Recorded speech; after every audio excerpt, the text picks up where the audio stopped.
साल 2013 में यूपीए सरकार ने मूल वक्फ एक्ट में बदलाव कर बोर्ड की ताकत और भी बढ़ा दी थी। बोर्ड को अगर लगे कि कोई जमीन उसकी है तो उसे कोई सबूत नहीं देना होगा, बल्कि सारे दस्तावेज दूसरी पार्टी को देने होंगे जो अब तक दावेदार रहा है। ऐसे में जिनके पास पक्के कागज नहीं, उनकी जमीन वक्फ के पास चली जाती रही। केंद्र सरकार वक्फ बोर्ड के अधिकारों को कम करने की सोच रही है। इसके तहत वक्फ बोर्ड अधिनियम में संशोधन का बिल संसद में पेश होगा। मौजूदा वक्फ एक्ट में करीब 40 संशोधन हो सकते हैं। इसमें किसी भी जमीन को अपनी प्रॉपर्टी बताकर उस पर कब्जा कर सकने की वक्फ की पावर पर रोक लगेगी। सेंटर के इस प्रस्ताव का भारी विरोध हो रहा है। जाने क्या है वक्फ बोर्ड और इसके पास कितनी ताकत है।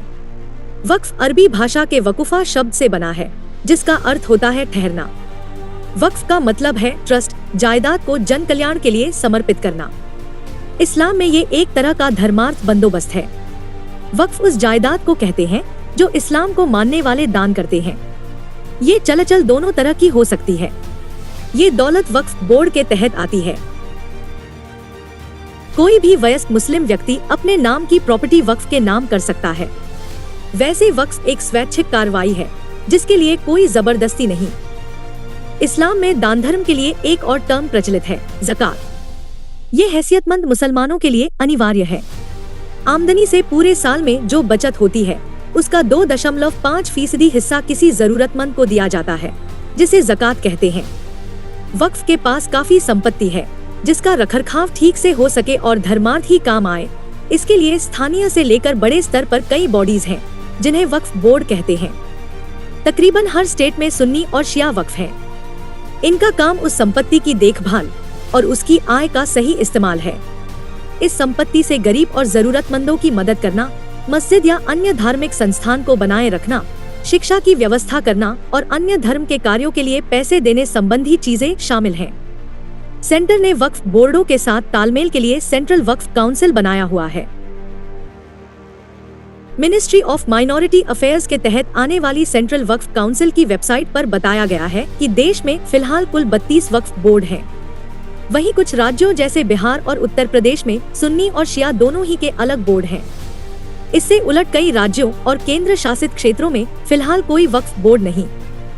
साल 1954 में नेहरू सरकार के समय वक्फ अधिनियम पारित किया गया, जिसके बाद इसका सेंट्रलाइजेशन हुआ। वक्फ एक्ट 1954 इस संपत्ति के रखरखाव का काम करता। इसके बाद से कई बार इसमें संशोधन होता गया। बोर्ड में सर्वे कमिश्नर होता है जो संपत्तियों का लेखा जोखा रखता है। इसके अलावा इसमें मुस्लिम विधायक, मुस्लिम सांसद, मुस्लिम IAS अधिकारी, मुस्लिम टाउन प्लानर, मुस्लिम अधिवक्ता और मुस्लिम बुद्धिजीवी जैसे लोग शामिल होते हैं। वक्फ ट्रिब्यूनल में प्रशासनिक अधिकारी होते हैं। ट्रिब्यूनल में कौन शामिल होंगे, इसका फैसला राज्य सरकार करती है।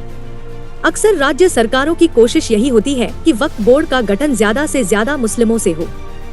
आरोप है कि सरकार ने बोर्ड को असीमित ताकत दे दी।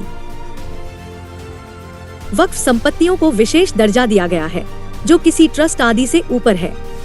वक्फ बोर्ड को अधिकार दिया गया है कि वह किसी भी संपत्ति के बारे में यह जांच कर सकता है कि वह वक्फ की संपत्ति है या नहीं।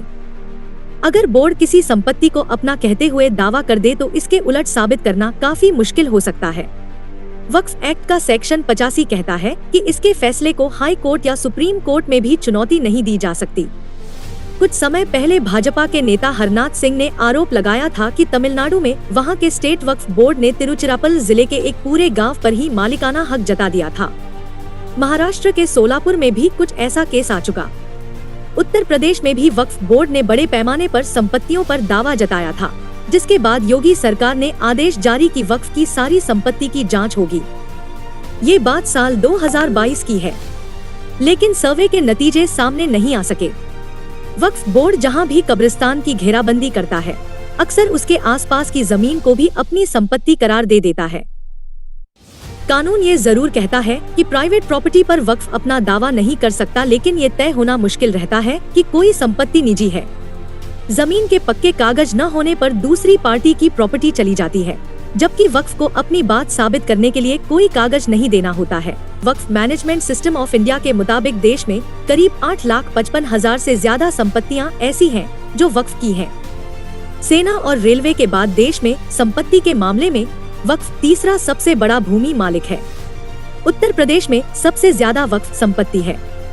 यूपी में सुन्नी बोर्ड के पास कुल 2,10,239 संपत्तियां हैं, जबकि शिया बोर्ड के पास 15,386 संपत्तियां हैं।